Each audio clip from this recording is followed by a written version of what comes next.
नमस्ते। फैसला ऐप पर आप सबका एक बार फिर से स्वागत है। उम्मीद है आप सब अच्छे होंगे। जैसा कि आप सब जानते हैं, आज की जनरेशन का या यूँ कहूँ कि आज के युग का सोशल मीडिया और ऑनलाइन शॉपिंग एक अभिन्न अंग बन चुका है। इसका मतलब ये है कि अगर हमें कहा जाए कि आपको इसके बिना जीना पड़ेगा, तो ये हमारे लिए पॉसिबल नहीं है। और ये मैं अपने लिए भी कहती हूँ कि मैं भी कहूँगी कि इसके बिना मैं अपनी लाइफ इमेजिन नहीं कर सकती।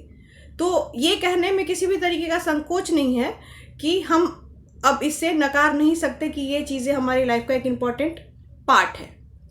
पर क्या हो कि जब हम किसी ऑनलाइन शॉपिंग साइट पे या किसी ऐप पे हम अपनी इंफॉर्मेशन साझा करें और वो इंफॉर्मेशन वहाँ से लीक हो जाए, जैसे कि हमारा नाम, हमारा फ़ोन नंबर और यहाँ तक कि हमारा पता, और वो भी तब जबकि ऐसे ऐप वादा करते हैं कि ये आपकी इंफॉर्मेशंस को पूरी तरीके से गोपनीय रखेंगे। ये सिर्फ डिलीवरी करने के लिए ही यूज़ होगा, इसके अलावा और इसका और कोई भी यूज़ नहीं है, और पूरी तरीके से इन चीज़ों को प्राइवेट रखा जाएगा।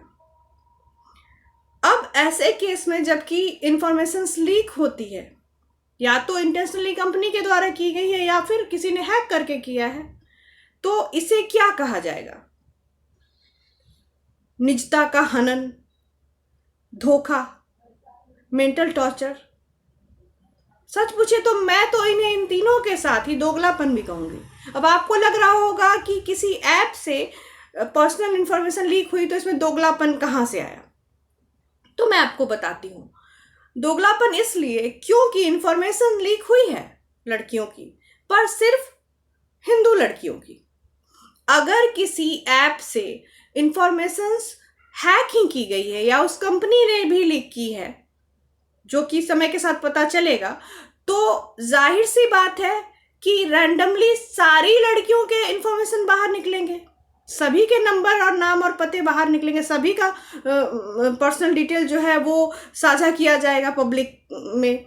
लेकिन बाय इंटेंशन सिर्फ हिंदू लड़कियों के ही नाम, फ़ोन नंबर और उनके एड्रेसेस लीक हुए हैं, इसलिए मैं इसे दोगलापन कह रही हूँ। तो चलिए मैं आपको बताती हूँ कि ये धोखाधड़ी किस कंपनी में हुई है या किस कंपनी के थ्रू हुई है। मैं इस कंपनी का नाम लेके इस कंपनी को डिफेम नहीं करना चाहती, बस लड़कियों को इन्फॉर्म करना चाहती हूँ कि आपको पता होना चाहिए कि इस साइट पे अगर आपका अकाउंट है, आपने सामान मंगाया है, तो आप सेफ नहीं है। आपकी इंफॉर्मेशन पूरी तरीके से बाहर सर्कुलेट हो रही है खास ग्रुप्स में। लगभग 1.5 मिलियन हिंदू लड़कियों की डिटेल्स पब्लिक हुई है, और इस कंपनी की वो क्या कहूँ, दोगलापन ही क्या कहूँगी मैं इसे, क्योंकि इस कंपनी ने इसमें कोई हिचक तक महसूस नहीं की। या तो इस कंपनी ने बाय इंटेंशन किया है ऐसा, या फिर किसी ने अगर हैक करके किया तो भी क्या इस कंपनी की जिम्मेदारी नहीं बनती कि अपने कस्टमर, स्पेशली जो लड़कियां हैं, उनकी सेफ्टी के साथ जो ये हो रहा है उसके लिए कोई स्टेप ले? चलिए ये बात छोड़िए, अब मैं आपको बताती हूँ बिना देर किए कि इस कंपनी का नाम क्या है। कंपनी का नाम है ज़िवामे ऐप। तो फेमस ज़िवामे ऐप आपको पता ही होगा, आपने कहीं ना कहीं ऐड भी देखा होगा। अगर नहीं पता है तो मैं आपको बता दूं कि 2011 में ज़िवामे ऐप की शुरुआत इस विज़न के साथ की गई थी ताकि महिलाओं को इंटीमेट वियर यानी कि अंडरगारमेंट्स खरीदने में शॉप में जाके जो हिचक महसूस होती है, जो हेजिटेशन महसूस होती है, वो फेस ना करना पड़े और उनको घर बैठे उनका सामान उनको इजीली मिल जाए।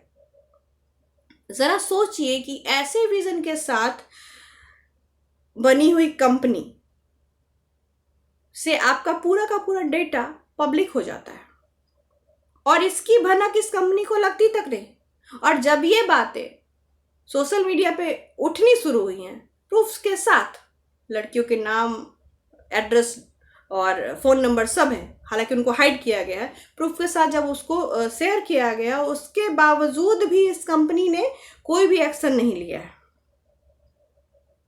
मैं बस आप सबसे इतना कहना चाहती हूँ कि अगर आपका ज़िवामे ऐप पे या वेबसाइट पे अकाउंट है तो आप इन्हें टैग कीजिए सोशल मीडिया पे, आप जो भी सोशल मीडिया प्लेटफॉर्म यूज़ करती हो वहाँ पे आप इनको टैग कीजिए और इनसे पूछिए कि आपकी डिटेल्स पब्लिक कैसे हुई,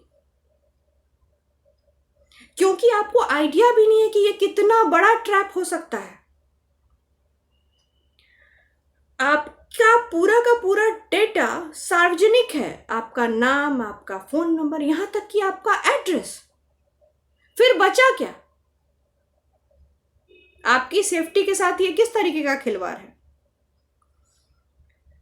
और हिंदू लड़कियों के नाम और डिटेल्स टेलीग्राम के शांति दूतों के ग्रुप में रेगुलरली कंटिन्यूअसली सर्कुलेट हो रहे हैं। आप समझ रही हैं इसका मतलब? अगर यही चीज, अब आप कहेंगे कि हर बार खास समुदाय को बीच में लाना जरूरी है, तो हाँ, क्योंकि अगर यही चीज विशेष समुदाय की लड़कियों के साथ हुआ होता ना, तो वो चुप नहीं बैठती, और वो नहीं, उनके समुदाय के बाकी सारे लोग इसमें आके तुरंत अभी तक स्टेप लिया जा चुका होता। मैं आपको क्या बताऊं कि वो लोग कितना क्विक एक्शन लेते हैं ऐसे किसी चीज पे। फिर आपको इतना वक्त क्यों लग रहा है? आप ऑनलाइन शॉपिंग इसलिए तो नहीं करती ना कि आपकी पर्सनल डिटेल पब्लिक हो जाए।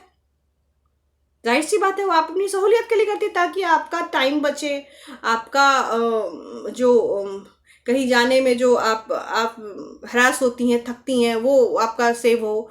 तो आप इसलिए तो ऑनलाइन शॉपिंग करती है, इसलिए तो नहीं करती हैं कि आपकी पर्सनल डिटेल मार्केट में ऐसे ही साझा हो जाए, घूमते रहे यहाँ वहाँ, आपका नाम, फ़ोन नंबर, आपका पता सबको पता है, इस तरीके से हो जाए कि कोई भी आपको ट्रैक कर सकता है, कोई भी आपको परेशान करने लगे फिर फ़ोन करके। आप ये सोचिए, अगर आपको रैंडमली अगर आपको लगातार कॉल आने शुरू हो गए, फिर आप क्या करोगे?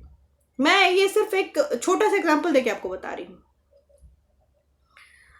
अब भी समय है, सच तो है कि अब भी समय है, अगर हिंदू लड़कियां अपनी सुरक्षा चाहती हैं और उसके लिए जागरूक है और उन्हें अपने परिवार और अपनी ज़रा सी भी फिक्र है, तो अपने नज़दीकी थाने में जाके केस दर्ज करवाएं।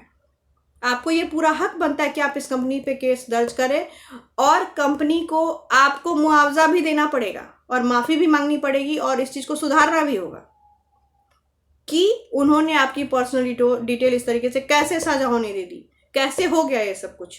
इसकी छानबीन तो होनी चाहिए, ये कोई छोटी मोटी बात तो है नहीं। अगर आपका कोई नंबर थोड़ा सा कहीं से लीक हो जाता है, कोई आपको परेशान करने लगता है फ़ोन करके, तो फिर आप इरिटेट होते हो ना। सिर्फ एक नंबर से अगर आपको कॉल आए तो आप सोचिए, अगर आपको एक दिन में ऐसे 10,000 कॉल आए, फिर आप क्या करोगे?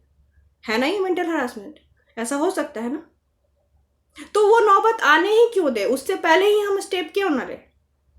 क्या एक कंपनी के लॉयल कस्टमर होने का, एक कंपनी का जिसकी मैक्सिमम कस्टमर 98% कस्टमर जिसकी लगभग लड़कियां हैं, उस कंपनी के थ्रू उन लड़कियों को ऐसा कुछ मिल रहा है, क्या कंपनी की जिम्मेदारी नहीं बनती?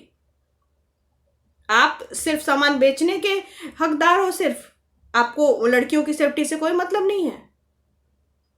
तो मेरा बस इतना ही कहना है कि आपको अपने हक के लिए खुद लड़ना होगा। इनको कोई फर्क नहीं पड़ता, ये बिजनेस करने आए, इनको पैसे कमाने से मतलब है।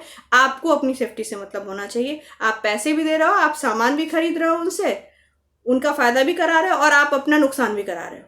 तो ये कहाँ की डील हुई? आप मुझे बता दो, ये कहाँ से समझदारी की डील हुई? अगर आप मेरी बातों से सहमत हैं और आपको मेरा ये वीडियो सही लगा, इसमें कही हुई बातें आपको ज़रा सी भी सही लगती हैं, तो इस वीडियो को ज़्यादा से ज़्यादा शेयर करें, स्पेशली अपने फ्रेंड्स के साथ, अपनी फीमेल फ्रेंड्स के साथ। जितनी भी आपकी फ्रेंड्स हैं, लड़कियां हैं, रिश्तेदार हैं, बहनें हैं, जो भी हैं, जितनी भी फीमेल आपकी लाइफ में, उन सबको ये वीडियो सर्कुलेट कीजिए ताकि उनको पता चल सके। क्योंकि सभी लड़कियां तो ट्विटर पे होती नहीं है, तो सबको पता चल भी नहीं पाएगा कि हुआ क्या है एक्चुअली में और क्या हो रहा है उनके साथ। तो उनको पता होना चाहिए। तो ये इन्फॉर्मेशन बहुत ज़्यादा इंपॉर्टेंट है, इसलिए मेरी आप सबसे प्रार्थना है कि इस वीडियो को ज़्यादा से ज़्यादा शेयर कीजिए। अगर आपको मेरी बातें सही लगी हो तो इसको लाइक कीजिए और मेरे चैनल को सब्सक्राइब करना नहीं भूलिए। तब तक के लिए अपना और अपने अपनों का ज़्यादा से ज़्यादा ख्याल रखिए। जय हिंद, वंदे मातरम, जय श्री राम।